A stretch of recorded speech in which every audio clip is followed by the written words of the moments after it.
Social. This podcast is part of the Sports Social Podcast Network.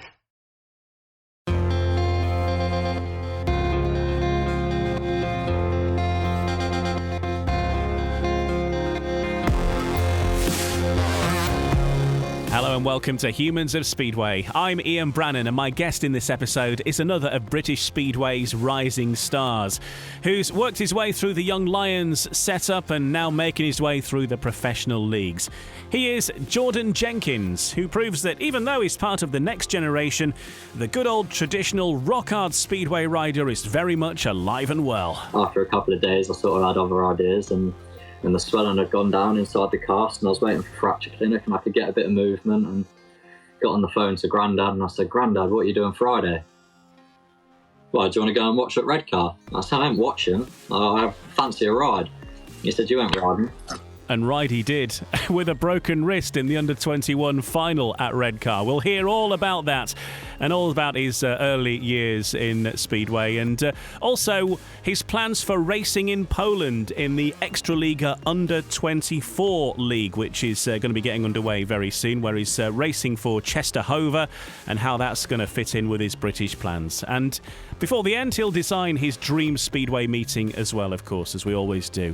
But it gives me great pleasure to welcome along to Humans of Speedway our guest from Redcar Bears and the Oxford Chargers in 2022, Jordan Jenkins. Thank you, Ian. Yeah, great to be here, and let's have a chat. Well, lots to get through, and you are another of the products of the GB Young Lions, and we'll talk all about your rise through the sport and how you found your way into it in just a sec. But we'll start with the present first, because it was announced at the end of last season that you'd been signed as an asset to Redcar Speedway, so you're fully owned by Redcar, and you're one of the first riders to be announced by the Bears for the 2022 season, which must be a huge boost for you to be signed up so soon. Yes, I couldn't have asked for a better move, to be honest with you. It's something that I was thinking about even from the beginning of 2020. So obviously I moved to Redcar, and obviously the lockdown didn't help, but I just felt at home straight away, from all the social events and the people up there. It was just, it's such a friendly atmosphere, and they were more interested in my progression rather than their success, which I think is a big thing for a young rider. Definitely this year, I probably outweighed my expectations with Redcar, and I think they sort of saw that too, and saw the sort of progression that I made.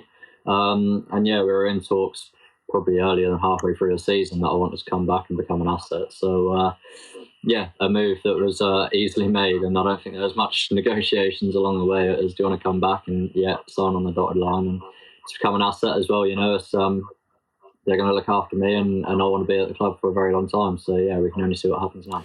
And it sort of feels this year with Redcar that they're getting their team that they hoped they would have had last year in many ways, with Casper Anderson and Eric Riss being involved, all riders that were sort of in a bit of limbo last year, not knowing what was going to be happening. But it seems like they've got the band back together in some respects.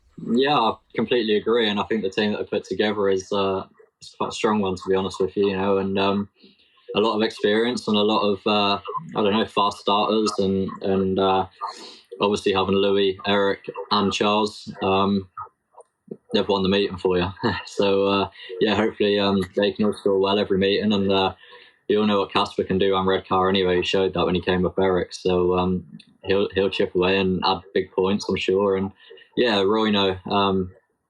Royno just gives 110% wherever he goes, and he's been unlucky with all his injuries, so that's all the experiences. And obviously me and Jason at reserve, I'm super excited about that. Obviously I had a year with him at Mildenhall just gone, and me and Jason ride real well together. We know where we're going to be and look after each other when we're riding, sort of thing. So I'm really excited about this year coming up, and I think they have got a real solid team together.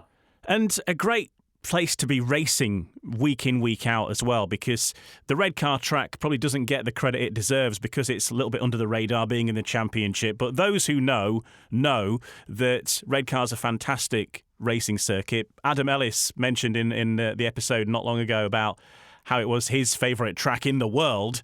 And for you to have it as your home circuit must be a real bonus. Yeah, 100%. I think to be able to have the confidence to go week in, week out, knowing that you're going to be on a perfect racing surface. If it's not, they will correct it as soon as they can, you know. So gives you the confidence that you want to travel up there and you want to give it 110%. You know, you go into some of these tracks in the UK, I'm not mentioning any names, but turn up and it's just like you're ready to get in the van and go home again, sort of thing. So yeah, it's never a nice attitude to have, but you know, no speedway rider wants to go out there and get injured. You know, it's well, I've sort of learned that in the last year. It is my living. It is what I want to do, and I don't want to spend 6 months on the sideline during the season and then have an extra 4 months off in the off season, waiting for the season to come round again. You know, I want to be able to race my bike 110% every day of the week if I can. So when you've got good tracks and yeah, good people around you, it makes that life a whole lot easier. We'll talk more about your plans for this season ahead as we go, because you've got international plans in the equation this year as well. But just to take us back to the very start, where did your connection with Speedway begin? How did you get introduced to it? Sort of ventured into motocross and a bit back into grass track, and you know, I wasn't riding much in the winters. And I always found it took me sort of six weeks to get back into the swing of things, and everyone else has sort of taken off and gone.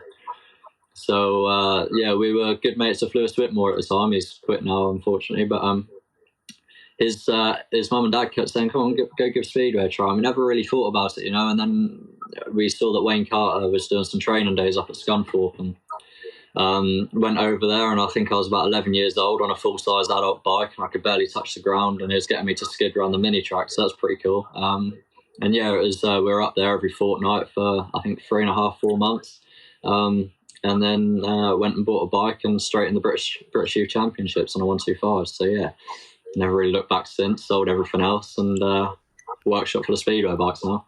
And a similar progression to that of Jordan Palin, who we spoke to in the previous episode, with the Scunthorpe training track and Wayne Carter and so on. But I guess that you would be, a couple of years slightly ahead of him with your age? I think I did start a little bit before Jordan. I was still on the 125s when Jordan sort of come into the scene, I think. So, and I believe we both got our first bikes from Lee and Kean Dickens. So, yeah, sort of similar. But yeah, Wayne Carter was the one that first sort of taught me my trade, and yeah, it's pretty cool just to be able to say, you know, you started at a young age, didn't know how to ride a bike, and some guy just taught you every weekend down the track, and yeah, you made it as a career sort of thing.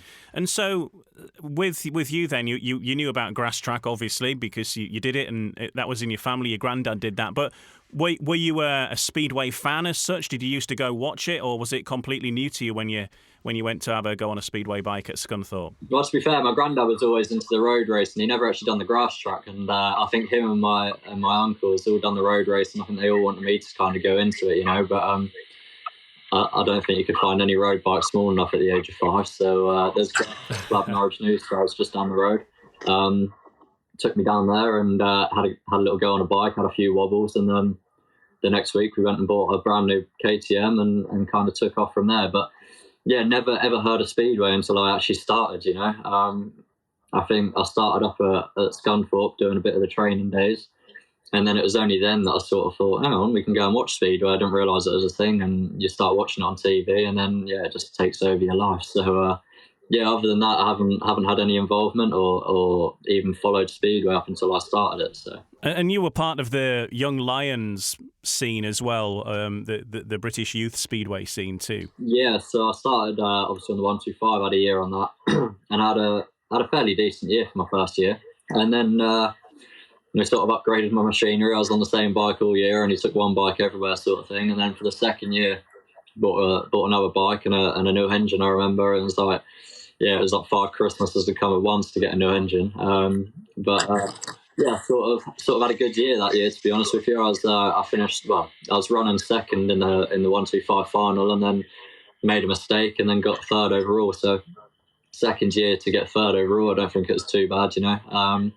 And then we sort of moved on to the 250s from there. And yeah, that was a challenging year, to say the least. That was probably the most expensive season we probably had in Speedway. if anything could go wrong, it all went wrong in that year, you know. So a bit of bad luck, but yeah, it's sort of the right time to move up to the 500s, and made a lot of progress, I feel. Learned a lot of things, and yeah, I think it was, I've done 2 years on the 250s, I believe, and then onto the 500s, and then one season on the 500s with Neil Vatcher and the British Youth until we jumped into the Mildenhall National League team, and away from there, really. And for you, was it was the aim to have a career out of it, or was it like a bit of a hobby and something you did on a weekend or in your spare time, and it kind of just has turned into this, or how has the progression gone? For every speedway rider, the dream is to become, like a world champion and to be able to live off it. But to be honest with you, like when you're young, you're a bit naive, and you're sort of looking at it as if like, is this going to be something permanent, or is it just going to be like a bit of fun? You see a lot of kids that do it for a couple of years while they're young, and then maybe they grow out of it and they don't want to do it anymore and they go into other things. But yeah, I think it is just more take it as it comes and see how it goes. Like if I was terrible on a bike, I was never going to make it as a speedway rider, was I? So just had to kind of see how I went, and yeah, the last few years especially, it's made me realise what I want to do, and it's become a speedway rider as a full-time career. Yeah, there's a lot of people your age and younger, sort of 10 years up, say, who are interested in bikes, who like racing bikes, or riding bikes as you did. It seems to me that without people like Phil Morris, Neil Vatcher, Lee Dickin, Wayne Carter, that we'd be a lot poorer in our youth system. What do you think you can do to get to people like you were at that age riding bikes to introduce them to Speedway? It's a difficult one, because Speedway is not that greatly heard of, and I think this next year is gonna really boost Speedway as a whole. With Discovery taking it over, so hopefully that'll do a job. But yeah, I don't know. I think Speedway is such a hard sort of sport to get into as such. You got motocross, you can go down the local shop and buy a motocross bike from the showroom, but there's nowhere in the UK where you can just go, oh, there you go, get me that bike off the shelf, and away you go. It's not sort of like that. So I think it's just not as easily accessible.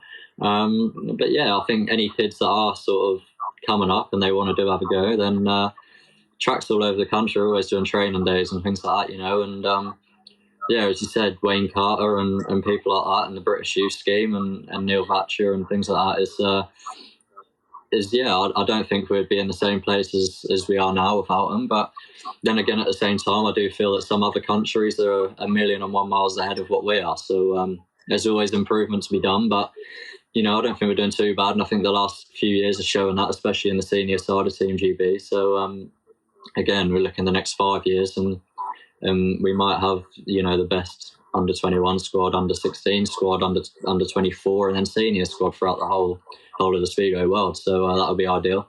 But yeah, as you say, just do your research, and there's always people out there that are going to help you. Mildenhall was the side that you really started out with in terms of competitive speedway and making your way into the National League. What led you to Mildenhall? They were sort of the only club that were giving me the exposure and the track time that I needed to develop, I was allowed out on the track before the meeting, and my aim every week was get as close to that track record as I could at 14 years old, and I was only like a couple of tenths out on some occasions, but that's probably because I was just holding on for dear life, and what Mildenhall's like at the best of times, a bit of grip on there. But yeah, just gave me the track time, and helped me develop and allowed me to be around the team from a young age. Gave me the time of day, and just, yeah, as you say, like, there's no other club that done that for me at the time. So obviously riding at Mildenhall every week, and then coming up to turn 15, had a good year in the British Youth, and jumped straight in. And I think I was 15 and 5 days before I made my National League debut, so I didn't have to wait long. And yeah, had a good meeting against Kent, I believe it was, and got paid 9. And some names that are now well known in Speedway were starting out at the same time as you, really, in the Mildenhall side. People like Ryan Kinsley, people like Drew Kemp, and that was obviously those that were making their way into the sport just as you were as a youngster, but supported with some quite experienced names in that Mildenhall side through the years as well. Yeah, so I think my first year we had obviously John Armstrong, Dan Halsey, Connor Mountain, Connor Coles, Luke Ruddock, Sam Woods.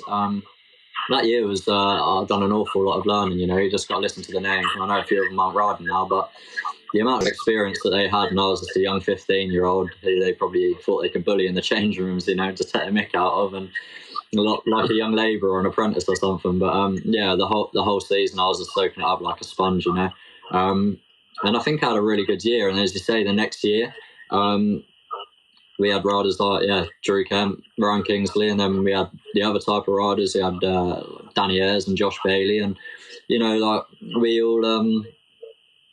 all thrived off each other in that year. We all wanted the same thing, and I don't know if that was good on some occasions because there was probably a bit of controversy, but we love it. And I don't know, that was a good year. But as you say, riding with other riders that are working their way up through the ranks like me is I think it's only good because you can compete against each other as well as race against another team. You're always going to push each other on, and whoever comes out on top comes out on top. It wasn't until I was sort of looking into you a little bit and doing a bit of research ahead of our chat that I realised that you were part of the Mildenhall team that featured in what was, I think, one of the worst crashes, certainly that I've ever seen and probably will ever see in Speedway, with Mitchell Davey, where he received some very severe injuries. And in fact, one of the previous episodes of Humans of Speedway, if you look back, we speak with Mitchell about that very episode because it's an episode to support the Speedway Ben Fund, actually. And Mitchell talks about his crash and everything that happened after that. But you were in that team. That must have been a lot to take for you as a youngster, because I've been watching Speedway all my life, 35, 40 years or so, and I've never seen anything quite as bad as that. And so for you to be part of that team, you could see it had visibly shaken all of the riders that were affected. A tough evening that for you mentally and personally.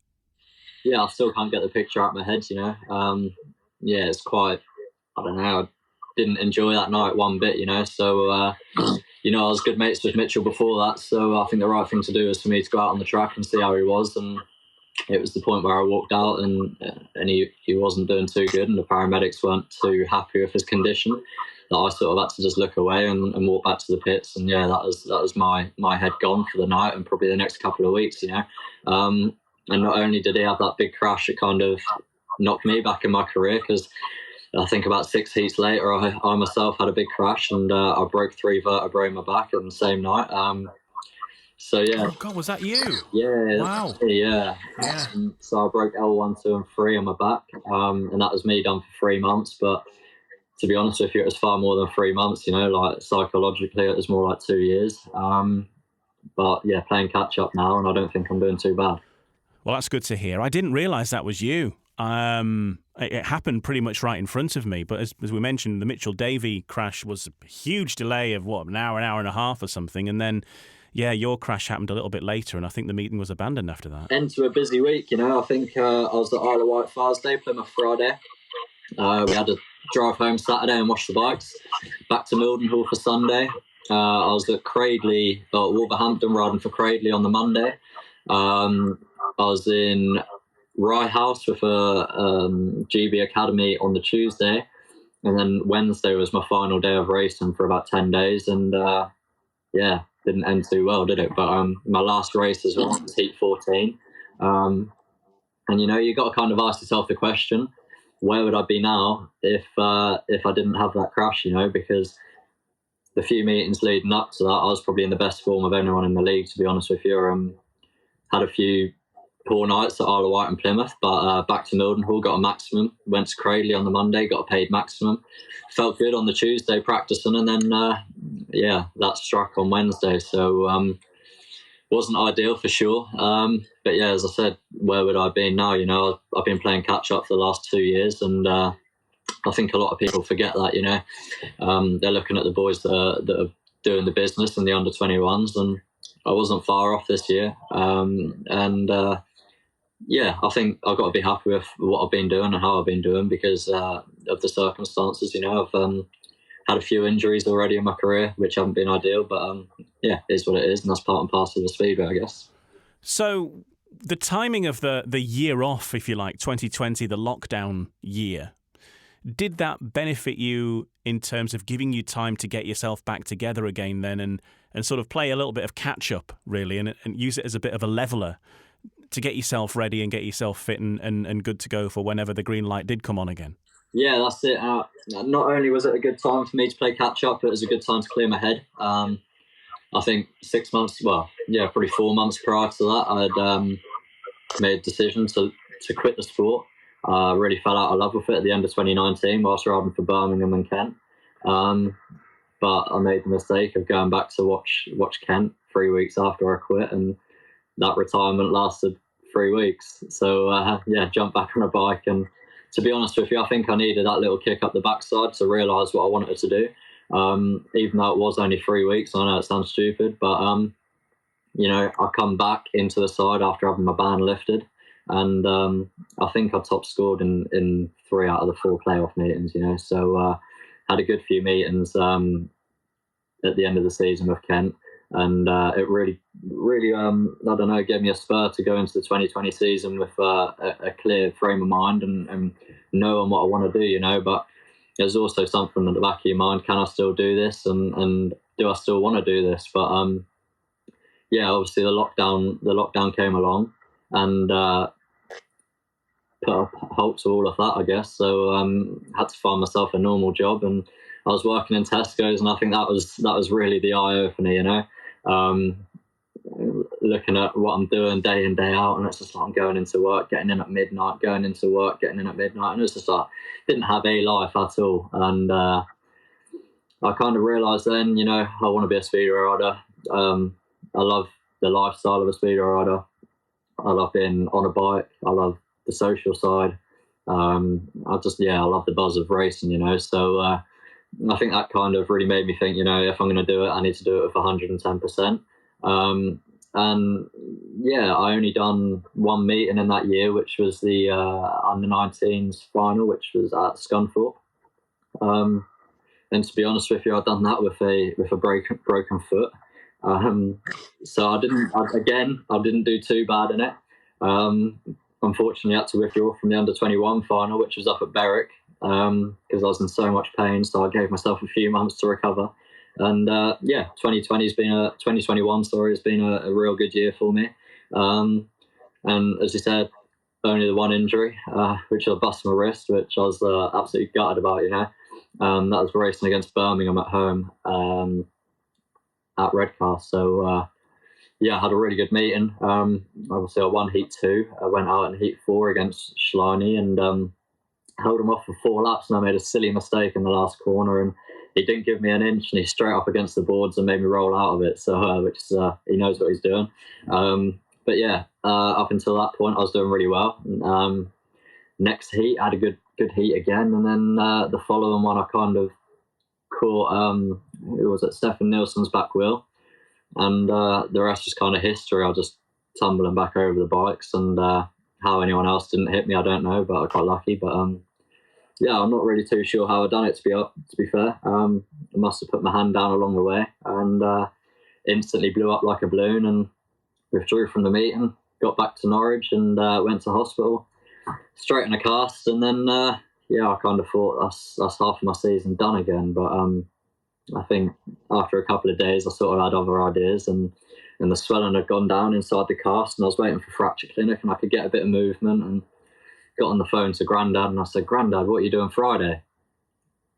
"Why, do you want to go and watch at Redcar?" I said, "I ain't watching. I fancy a ride." He said, "You ain't riding." I said, "All right, we'll see." So I went to the hospital, and the doctor kind of said to me, "We're going to put you in another cast for 6 weeks, if that's all right, and then we'll give you a checkup, cut your cast off, and you should be good to go." I said, "I'd rather a splint, if that's all right." And I think he kind of knew from that point on. He looked in the notes and thought I was a speedway rider, and he said, "Why do you want a splint?" I said, "I just don't really like casts and a bit more movement and things like that."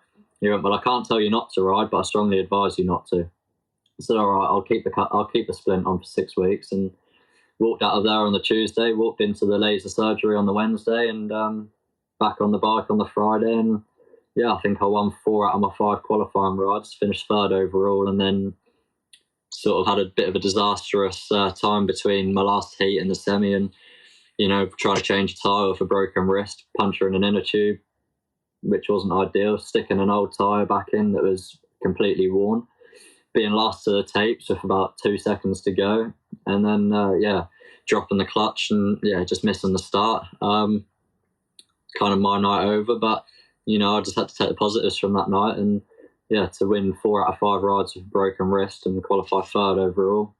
Never mind the result of the semi, but pulled my head high, and I know I can still mix it at that stage even with a broken wrist. So. Yeah, well, Speedway, as we know, is a sport for the brave, and we certainly see that in extremes compared to many sports. We've seen it over decades now of Speedway riders just carrying on, be that Eric Bucock or whether that be Kenny Carter or Ty Woofenden, battling on and pain is no barrier. Different breed for sure, Yeah, I don't know, but got to be done when you want to do something that badly, and for it to be at my home track, and obviously for me to have won the semi-final a few months earlier, it was an opportunity not to miss, and obviously in front of my home fans, and I was the only Redcar representative in there at the time, so yeah, why not give it a crack? It was a good meeting, that. It was a really good meeting, and I think, as you say, people were surprised as to how well you did, considering the injury, and the fact that you were even on the bike was a big enough surprise, let alone putting away, 11 points or whatever it was on the night. Yeah, it was a good night. I can't complain at all. So, we won't be doing it again in a hurry because, oh, God, I was in so much pain. And, when you commit to doing one meet and then your other club has got a meet in 2 days after, you can't really pull out of that, and obviously went back to Mildenhall against Kent and washing the bike on the Tuesday. I think I was changing an engine, so you're lifting the bike for a broken wrist and loading up the van. You get to Mildenhall and everyone's like, "Oh, you done all right in that meet, and you're going to do all right against today, aren't you?" And I'm sitting there in agony with a bag of ice and 2 cans of freezer spray on it, and get your wrist breaker on, and you kind of have to forget about it when you get to the tapes, And yeah, I've still done all right in that meet, and I think I got about 13 points. Dropped a couple of points, which wasn't too bad. So. All for broken wrist, and then I think I had to take a couple of weeks break after that because I was in agony. Let it heal a bit, and then we'll go back to it. Yeah, and in that under-21 meeting though, it was very much the riders that you've been coming through with, and as you say, you've had that setback, but Drew Kemp finished second, didn't he? And Tom Brennan won it. Leon Flint, all these riders were are of your same generation, as you're saying that you. It must be a good marker for you to when you said that you felt that you would sort of slip back a little bit in your progression, but to be not far away with a broken wrist must have been a bit of a mental boost for you in a way, though. Yeah, for sure. And I think not only was that a mental boost, the whole 2021 season was a mental boost. Obviously, stepping up to the championship, you're not just racing against people your age or with less ability. You're going into a league. They're there for a reason, and you got some of the Britain's best riders and even some European best riders, with Hans Andersen and Nick Morris and Ryan Douglas, riders like that. You're going head to head with them, and on a couple of occasions I come out on top. So having the odd heat like that is only going to boost my confidence anyway. So can't complain with the whole season, and I'm in a lot better place now than I was, say, 2 years ago. So. And if you look back on 2021 season, as you mentioned, that you learnt a lot and you achieved a lot, what would be the race that immediately comes to mind that you're sort of most proud of, your race of the season, if you like? I beat Hans Andersen at Redcar when we were against Leicester, and if I didn't win that heat, then we wouldn't have even got the draw at the meeting. And I think to do that in front of the home fans after having a terrible night, I had so many problems with my original bike. Tried a few things, and after that, jumped onto my spare bike, and I was off gate 4, and I think I had Jake Allen, Hans Andersen, and I can't remember, Zane Kennedy maybe. I kind of looked across, and I thought I'm gonna have to make a bloody good gate here to have any chance. And straight in the dirt, and the bike was working magic, and got over Hans Andersen and done the business. And I think just hearing the roar of the fans through my helmet, which is something I probably haven't heard before, And then the whole team is getting around me and bigging me up. I think that was probably a race to remember, to be honest with you. And I think also the meeting that I had at Berwick, I can probably single out one race because, to be honest with you, I can't remember what happened. I had a really good meeting, to be fair. I kind of never seen the track before. I think I got a third in Heat 2, and then turned my night around and ended up with 12+1 at the end of the night. So, on a track that I've never seen before, racing against riders that I was, definitely something that I can look back and be proud of. And when you see at a stage in a meeting where everything hinges on this one heat, and you think that if you don't get anything from this, that the meeting's gone. And with the best will in the world, Hans Andersen versus one of Redcar's reserves, there won't be many people backing you with the best will in the world, but the place went absolutely nuts when you won that. Yeah, that's it. And I think when you do have a reception like that, it makes you hungrier to do it again and again, compared to being in an empty stadium and you just got yourself to cheer you on. So, it was a good memory for sure, and I'll probably remember that for a few months as yet. Yeah, I'll say. And a few more performances like that, you'll be a folk hero on Teesside, that's for certain. Tell us about the Redcar track. Because Redcar are in the Championship, therefore they're not on the TV and all that kind of coverage, so it doesn't get the mass focus. But those who have been and those who know that Redcar is a terrific track.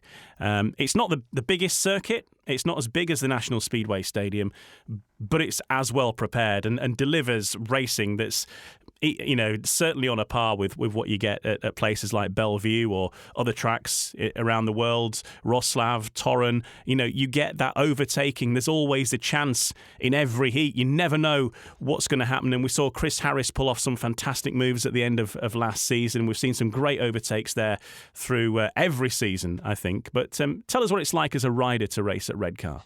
I've never ridden a track like Redcar, so as you say, it's not the biggest track in the country. It's quite a small track, but it's so wide and so open.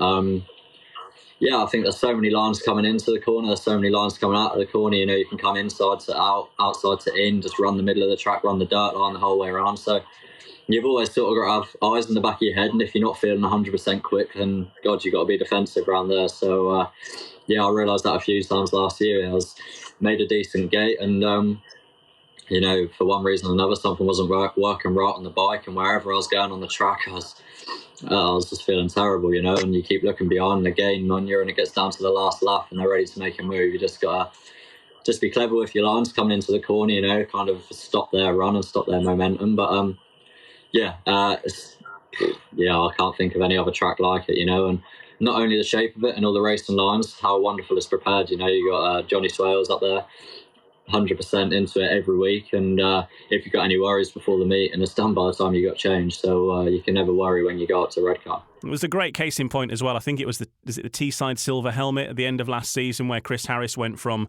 third to first in not even half a lap, and just really did his classic bomb move. And you can almost see it was leading up to it, but it was great to see it in action, and what a difference you can make in such a short space. I think with the racing, you just got to be 110% committed as well.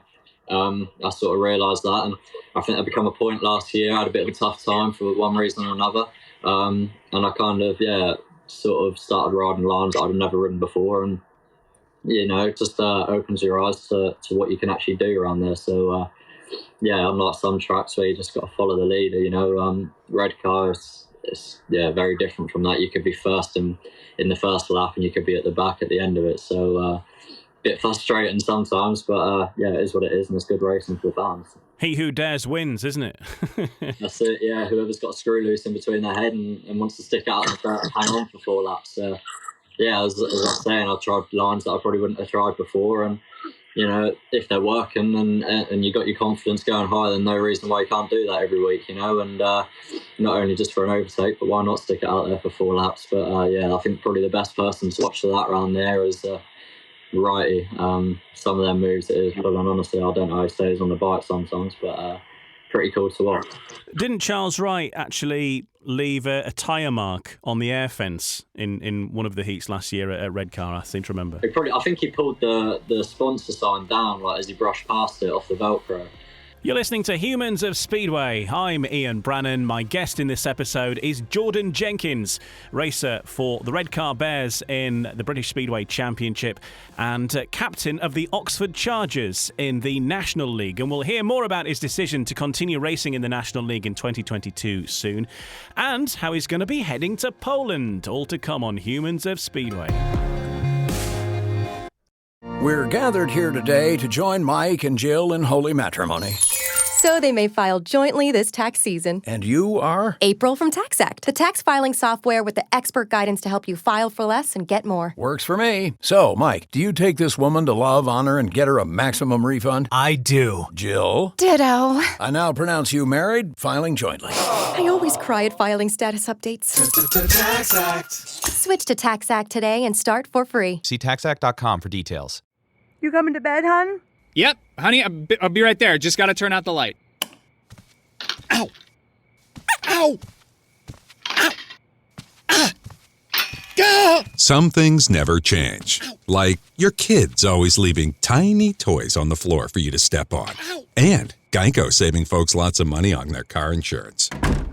Sweetie, I think I left the downstairs light on. Please don't make me go. 15 minutes could save you 15% or more. I haven't really woken up until I've had my McDonald's breakfast deal.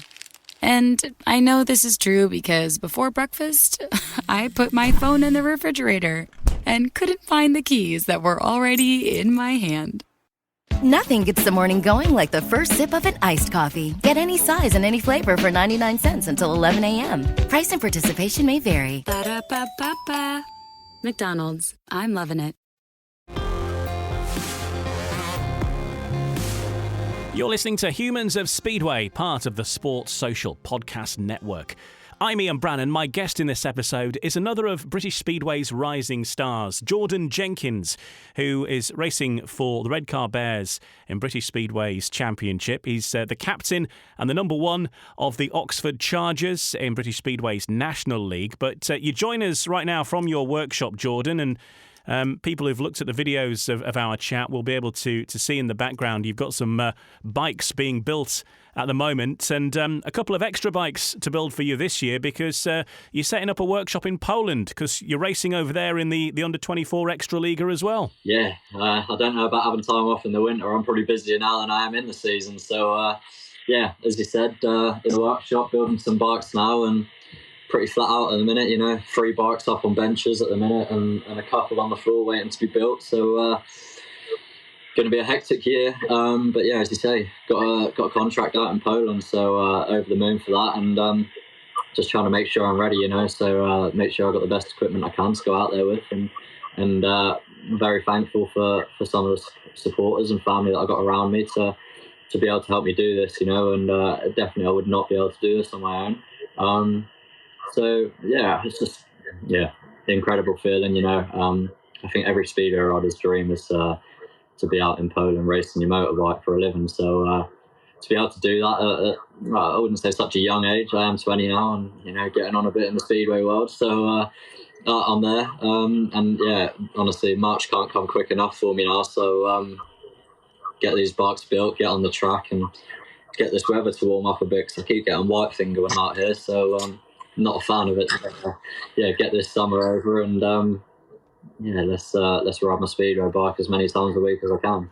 So it's Czestochowa that you've put pen to paper with, and you've got your contract out there. And this is the Ekstraliga Under-24 league. The Polish leagues are very big on the Under-24s, and you're one of their international signings for that team. Yeah, so Czestochowa, I signed there on a 3-year deal in the Under-24. And the sort of deal with the club is like riding the Ekstraliga Under-24 league, progress as much as I can, in them 3 years.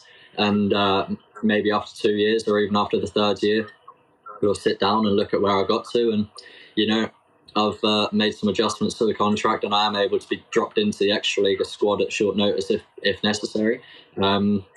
But I just got to go out there and do my best and improve as much as I can and learn off the best. And who knows where I'm going to be in 2 or 3 years' time, So if I'm already 1 foot in the door with the club, if I make a good impression and willing to learn and have good machinery, and 2-3 years' time, I could be in that Czestochowa Ekstraliga squad.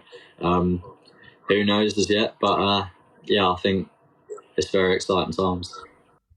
Yeah, definitely. And to have a 3-year deal, I mean, that's something that British Speedway doesn't really do, isn't it? Long-term deals. And I think that maybe that's something that riders would like to happen in future, to give you that stability of knowing where you're going to be.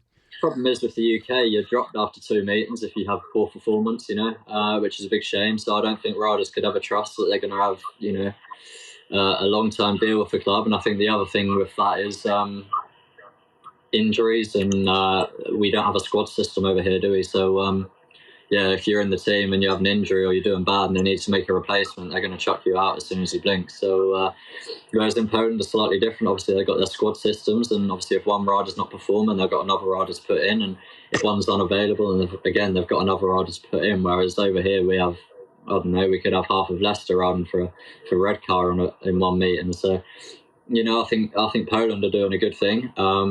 But at the same time, I just got to go over there and prove that I'm quick enough and that I can score the points for them. And I'll be hoping to be in most of the Ekstraliga under 24 meetings, and get to where I can, and we'll see what happens in a couple of years' time. And what's the situation with the under 24 meetings then? Do they happen like before or after the Ekstraliga meetings in the same fixture, or are they separate days, or how's that work? They have their own set race nights, so that's a Tuesday night in Poland.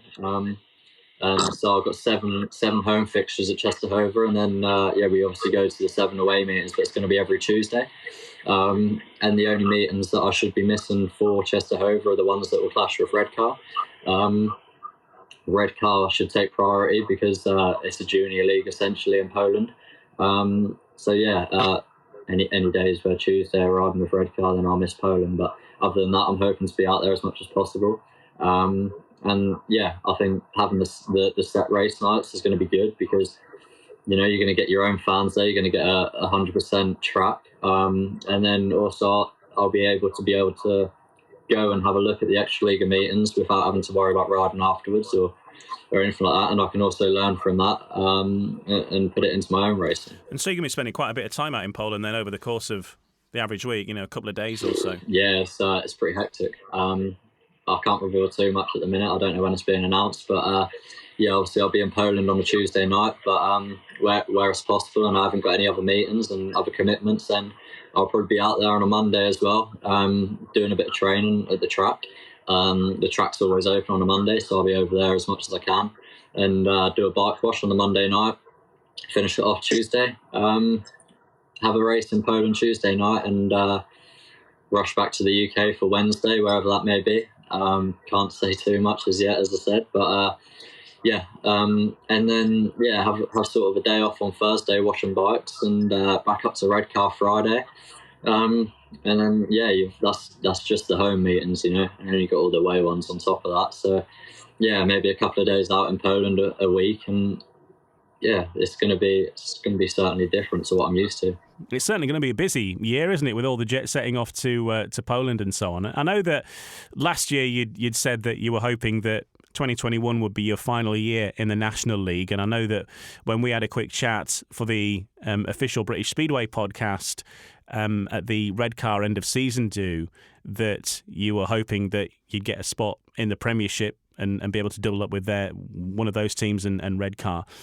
That hasn't worked out for you, and you are racing in the National League, but you're the captain of the Oxford Chargers, and you're going to be the number 1 for the Oxford Chargers in the National League as well, which is going to be great, I'm sure, to be at one of these new clubs on a new track back in British Speedway. But tell us about that decision then to go back on that thing about racing in the National League and take up that spot after all. Unfortunately, I haven't got a spot in the Premiership for one reason or another. It's just not worked out this year. But the way I look at it, if I don't accept a National League offer, then I'm out of about 20 odd meetings a year.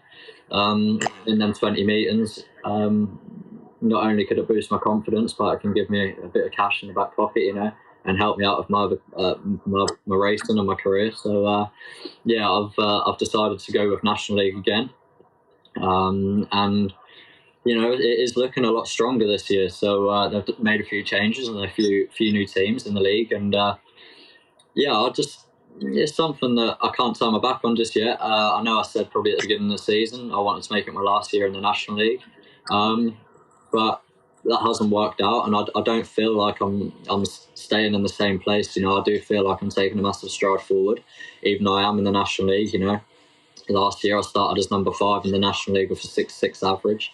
This year I'll be starting number 1 in the National League with a 9.58 or something like that. So, I've had a massive step forward. And not only am I just doing the National League in Redcar like I was last year, I've also got a massive step with with Czestochowa in Poland. So, if I can just make sure I'm in my own head that I'm stepping forward and not just stalling, I think years just go by too quickly, and I want to try and get as much progress in as I can. So I don't think that'll hold me back doing National League. I think if anything, it'll really push me forward, because maybe if I don't want to try something up at Redcar, then I can try something where I am in National League. And it's only going to help me out in the long run until, if a Premiership does come knocking, then we'll revisit that at the time. Yeah, it's going to be an interesting season as well in the National League, as you say, with new teams and you being the captain of one of them, of course, the Oxford Chargers. It's going to be interesting to see how both of Oxford's sides go, of course, but good luck with that. Now, looking back at 2021, you did go through a bit of a rough patch where, your performances weren't as good as you'd have hoped, and sometimes, as fans, we can sit on the sidelines and see a rider having a tough night, and it's easy to perhaps start grumbling and thinking the rider's not doing something right. But sometimes the problems are deeper than that, aren't they? And it's not your fault. Your engines are serviced by other people, and in your case, well, you can tell us the story, but in your case, you sent your engine off and it was serviced by someone else, and it didn't work out. But you had other stuff going on in your life as well, which people wouldn't know about, but Redcar stuck by you, and a legendary figure in British Speedway also came to help you out and give you that boost at the right moment as well, didn't he? And turned your season around. Yeah, as you said, made a change last year. Well, not so much a change. It needed to be done at the time, and the engine went somewhere else, and it didn't kind of come back as good as it was when it went, sort of thing. So I was staying off at Brian's, my mechanic, and we sort of putting in the laps or the heats that I'd done on the way back to Brian's, and I sort of said to him, I said, Brian, we've got like 4 meetings next week. This engine isn't going to last another 4 meetings, and my bad for probably not planning it well enough. But I needed the engine serviced, and long story short, it come back and it was nowhere near the same sort of engine that I took in. So even though you asked for it to be the same, sometimes that's not the case. And it took me, I'd probably say 5 meetings to realise that. But a lot of other things were happening at the same time, with my granddad becoming unwell. And, I kind of put it down to that and not the engine. And I had Jed Rathbone from the old Peterborough promoter sort of ring me up after one meeting, and he was standing there up at Redcar. And he said, what's happening? And I just broke down. I said, Jed, I couldn't tell you. I said, I'm struggling really bad at the minute. Not scoring any points. It was the first time in my whole career that Grandad had not been there with me. I was doing all the driving myself. And nothing seemed to be going right. I was probably in a pretty dark place at that time, and you just don't know where to turn or where to look or where to ask for help. And I'm so thankful for Jed giving me that phone call that night, because that turned my season around. He just sort of said, like, I can see you're riding your ass off that engine and it's just not doing anything, and he sort of was asking me a few questions, and he said, have you taken it to a different tuner? And I sort of said, yeah, why's that? And he sort of said, get it back into Trevor. And we got it back into Trevor, and it come back and as good as new again, so for whatever reason, one reason or another, it didn't work out with the other tuner. But that's life, and you have to try these things to realise that. Still good mates with him, and I learned a lot, and not only from that one phone call with Jed come on board for the rest of the season, a phone call after every meeting, a phone call before every meeting, a catch up during the week, and really made me look at Speedway differently. You know, it's not just a sport where you turn up, get on your bike, go home. You know, it's he sort of put a lot into my head, which was good. Made me think about a lot more, and I can't thank Jed enough for coming on board last year, and thankfully he's agreed to sort of step in and help again this year. So without Jed stepping in when he did, who knows what could have happened, you know, because I wasn't enjoying my race in them few meetings. I wasn't enjoying anything I was doing, really, you know, kind of worrying about the old man all the time, and, you know, just kind of waiting for him to come back there and be with you. But yeah, nothing happens at the right time, but it was definitely the wrong time for that. Yeah, sure. And I think as well, you know, the thing that stands out from this is, as you've mentioned, that a lot of this was not your fault. You know, this was all stuff that just happened to be going on, both with your engines and in your life. It wasn't something that you'd done. And it was evident to anybody that you were trying your heart out on the track, but it just wasn't happening. And, you know, not every club would have been 100% supportive. You know, we see riders that do, as you mentioned earlier, you know, you can get dropped pretty quickly from a team, but Redcar stuck by you and supported you through it and got you going, and you had a terrific end to the season. For sure. Redcar were amazing during that time, and obviously they knew prior to them few weeks what was happening in my life, and kind of were there for me anyway. So without making the excuses of the engine wasn't working properly, they sort of knew that my head wasn't going to be in the right place, and they stuck by me. And yeah, I'll probably let it drop a lot further than it should have done, you know. But what else can you do when you're so used to scoring points and you're so used to enjoying your race, and then when it flicks like a switch and you're no longer enjoying them few meetings, and you get back in the van and you're like, why am I doing this to myself, making myself feel like this? And then it's not ideal, and you do start to put pressure on yourself, you know. Like, I don't turn up to any Speedway meet and wanting to go out there and get a duck egg at the end of the night. So to do that a couple of times was a horrible feeling, you know, and one I won't be planning to do anytime soon. No, absolutely not. And how have you found life in on Teesside then? And generally speaking, have you had the full delights of the Middlesbrough Parmo and you know, the Grand Royal Tour of the nightlife? Oh, the Middlesbrough Parmo, no. And I don't think that will happen anytime soon. A few people are trying to convince me, but no, that's not happened. I'll stick to the Wetherspoons down Redcar seafront, and go down there every so often with Brian, or we'll go down the Gabrielle's dessert restaurant. So that's not too bad either. It's a second home, to be honest with you, you know. Having Brian Turner and Bria and Freddie all back in me during the season, you know, giving me a place to stay and helping me with the driving and bike washing and mechanicking, and just doing general things that you would never have expected anyone to do for you, you know. So really lucky, and for sure I feel at home there, not only with Brian and Bria and Freddie, but with you know, Ben Duffield and Sam. You know, I couldn't ask for any more, you know, giving me the support and just being an arm to reach out to if I need to, you know. So it's a pretty good feeling when you know you can go up to somewhere and you got a lot of support behind you. Yeah, absolutely. And it is, as we mentioned earlier, a big family club. You know, it is like a big family. If you go there, everybody knows everybody and really gets on. And I know so many Speedway clubs are like that. And, you know, that's a fantastic thing about the sport, I think, in general. But a big change at Redcar this year in that Jitendra Duffel is no longer a promoter there, and he's handed his promoter's badge in, like the sheriff. But I know he's played a huge part in your career as well, hasn't he? And he's been a huge support to you personally. Yeah, Jitendra has been a massive part of my career already. Helped me out when, you know, things were tough. And as I mentioned, like last year when my granddad became ill and wasn't able to take me, I was kind of scratching my head as, you know, how am I actually going to get to these meetings? Because I could not get insured on my granddad's van to save my life, and any insurance quote I got was over 10 grand. So, jeez, yeah, that was certainly a cross in that box sort of thing. So,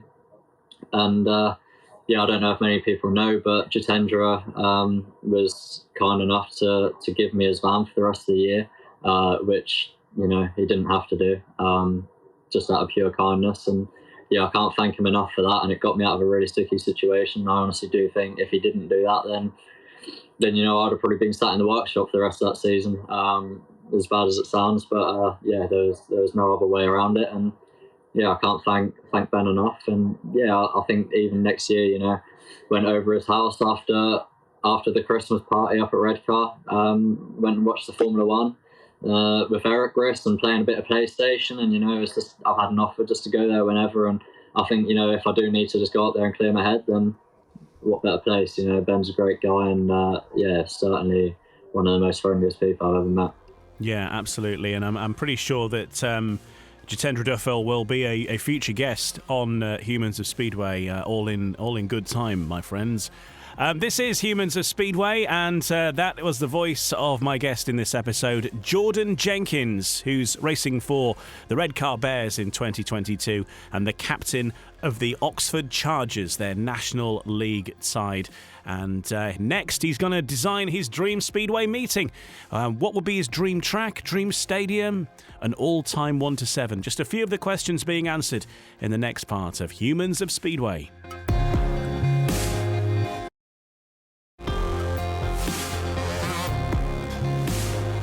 You're listening to Humans of Speedway. I'm Ian Brannan. My guest in this episode is Jordan Jenkins, who is another of British Speedway's rising stars, who's ridden through the leagues and is this year going to be racing for Redcar Bears in British Speedway's championship, and the captain of National League side, the Oxford Chargers, plus adventuring over to Poland as well for the U24 Ekstraliga, racing for Czestochowa. But right now we're going to find out Jordan Jenkins' dream speedway meeting. Every guest that we've had on, we ask these same questions too, in order to get a flavour of what their dream speedway meeting would be like if there were no rules and regulations. And far from it, we're giving you the chance to change the rules as well. So listen out for that. But first of all, Jordan, if we were having your dream meeting, which track would you race it on? Irrespective of all other facilities that any actual track may have, but which track would you choose purely to put your bike on and race? Ask me again after the season when I've toured Poland, but yeah, we'll say Redcar. It's going to be an incredible year. I can't wait to get out to Poland and have a taste of what it's like over there. I can sit here and say that Torun's my favourite track, but without actually being on it and yeah, knowing how it rides. Or I've been watching loads and loads of videos of Czestochowa, and not only is that an insane stadium with 16,000 fans watching their Ekstraliga meetings, which is the biggest crowd in the world for a league meeting, I guess, but yeah, the track looks insane. So ask me again after the season, but we'll go with Redcar. Okay, the mighty Redcar. Now, Redcar does have some seating facilities, but it is fairly limited with the best will in the world. If we were going to put the Redcar track into a stadium, which stadium would you pair it up with, for the atmosphere, for the fan experience? I'm going to go for football stadium. I think we're going to go with Tottenham Hotspur's new stadium. Yeah, I've been watching a few documentaries on how that was built and things like that, yeah, for having a multi-purpose stadium, then it would definitely be Tottenham. They've got the football pitch, the NFL pitch underneath it, and why not add in a speedo track? I'm sure they can make it work. Hey, stranger things have happened. The guy who's in charge of the playing surfaces at Tottenham is a massive Speedway fan, I understand. And hey, it could well happen one day. That'd be absolutely amazing if it did, though, wouldn't it? Was it Kelvin Tatum went there and done a chat with him? Yeah. Yeah, exactly. So maybe one day. Let's move on to your dream team now, your all-time 1 to 7. There's no rules, there's no points limits. You can have whoever you want, dead or alive. Who would be in your dream team, Jordan Jenkins? I'll go with me, Woofy, Hancock.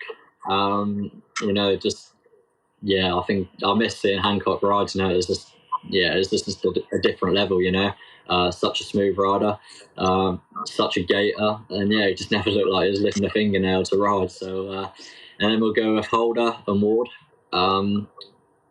two great riders. And then with a few of the older ones, we're going to go with Ricardson and Lee Adams. Wow. That's an all-star lineup, mixing the old and the new there. Yeah, a little bit, yeah. I think, obviously, when I come into the sport, the riders that I was watching were Ty, Holder, Ward, and Hancock sort of thing. And as I've been more involved with the sport, watching the riders, you know, I kind of, then the two later riders, something to, you know, take for myself and learn from. And now, of course, Ricardson in charge of, well, at least the face of the new era of the GPs. Exciting times, I guess. And yeah, as I said, this year with the Discovery Channel taking it over, it's going to be exciting, I think. Yeah, absolutely. Fingers crossed. Next up on your dream meeting, though, we need a referee to keep these all-stars in check. Is there a particular referee that you would go for? I know you're relatively early on in your career and you probably haven't experienced all of them in the world, but who would you go for? You get the ones that you don't want to referee your meetings. You know, you turn up, look in the programme, and you're like, oh, God. But there's probably a couple, you know. Controversy. We'll go with Barbara Halsey. Barbara's a wonderful lady, and we've had some good meetings. And I guess a new referee on the block, Cy Humphrey Kennett from Kent.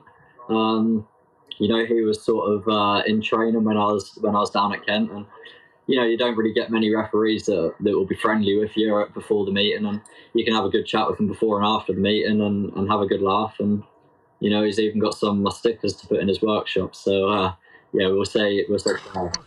Okay, good stuff. And if you're going to change one of the rules of Speedway, and we gave you access to the rule book, and you can make some changes, which rule would you change about the sport to improve it? I think, as I mentioned earlier, you know, I think it's unfair how clubs are chopping and changing after like maybe 4 meetings of the season. What I'd probably like to see is a little bit more of a fair advantage, I guess. You know, you sign someone, then give them that chance, unless there's something stopping them for any reason, you know, injury or wanting to retire or things like that. And I think you should be in that team until at least August. You know, I don't think you should be able to make any changes. And then there should just be one transfer window if you want to make a swap. But then again, I don't think there should be any rider left out of a team that started the season. I think, you know, Justin Sedgman had that this year. Got dropped from Glasgow, like I think it was 4 hours before the cut-off date. And he had no clue, and he was stuck in the UK, you know. So that was very unfair on him. But yeah, and another rule maybe is just to make it a little bit more of a level playing field at the British youth level. I, for one, me and my granddad, it was so hard to compete at 125s, you know. We didn't have the back and we didn't have the money, so I had the same 125 engine for a couple of years, and that engine was about 4 years old before I had it. So you got some riders going out and running their engines on methanol and a 4-valve head, and I've just got a standard pit bike engine, you know. I think they did start to introduce that with the 150 box class, but again, they weren't standard. People were changing them, so it was whoever had the biggest wallet to empty out sort of had the most success. So yeah, as I said, probably just a bit more of a standard class where your ability and your progression will take over rather than the equipment you've got. But you know, once you get to the 500s, that all sorts of levels out itself. But yeah, especially as British youth, you know, just to cut the costs. Yeah, it's not exactly a level playing field, is it? If one person's on one engine and somebody else is on something much more powerful, it's not a straight contest, is it? No, that's it. Anyone can just hang on for dear life and hold that throttle wide open, you know. And on the 125s, that's kind of all it was. And yeah, you're never going to keep up with engines that were tuned the way they were. So yeah, I think just to cut the cost, you know, no parents want to be going out and spending thousands a week on a 10-year-old kid, you know. It's a lot of investment for you know, at that age you don't even know if you want to do it. So just to make it a little bit more fair for all the families. And once you do get to a professional level, then that does the talking. Okay, and finally then, who's going to be the opposition for your team of all-stars you put together? This is like an actual team that has existed at any point. I can't remember the year it was, but I don't know, that's going to be a bit difficult because I've got 2 of them riders in my team. I was going to say the year that Paul had Holder, Janowski, Ward, Davey Watt, that was pretty good team, And I think that was sort of the time when I was coming into Speedway and watching that on Sky Sports, and watching riders like that. You look back at it now, and who have we got in the UK that was on their level? There was four GP riders, past and present, that are in that squad. We haven't got that in the UK now. Maybe we've got one as if we're lucky, we've got one GP rider in a squad, which it's changed a lot. So a team like that, I reckon, would give us a good run for our money.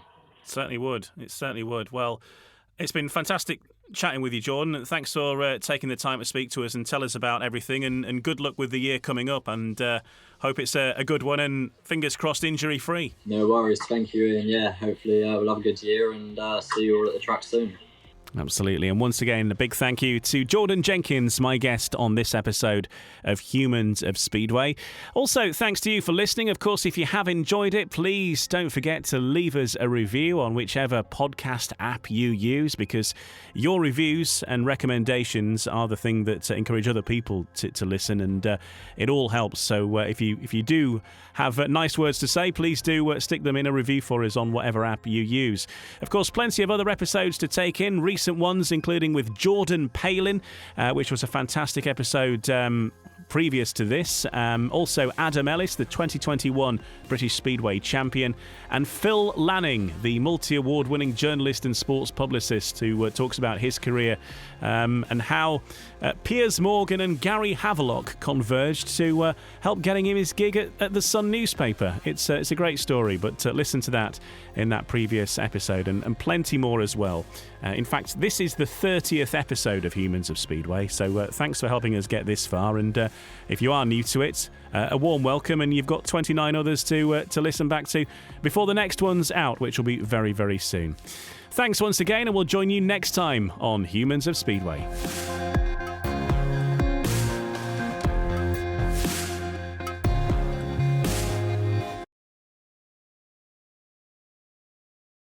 You coming to bed, hon? Yep, honey, I'll be right there. Just gotta turn out the light. Ow! Ow! Ow! Ah! Go! Some things never change. Like your kids always leaving tiny toys on the floor for you to step on. And Geico saving folks lots of money on their car insurance. Sweetie, I think I left the downstairs light on. Please don't make me go. 15 minutes could save you 15% or more. Sports Social.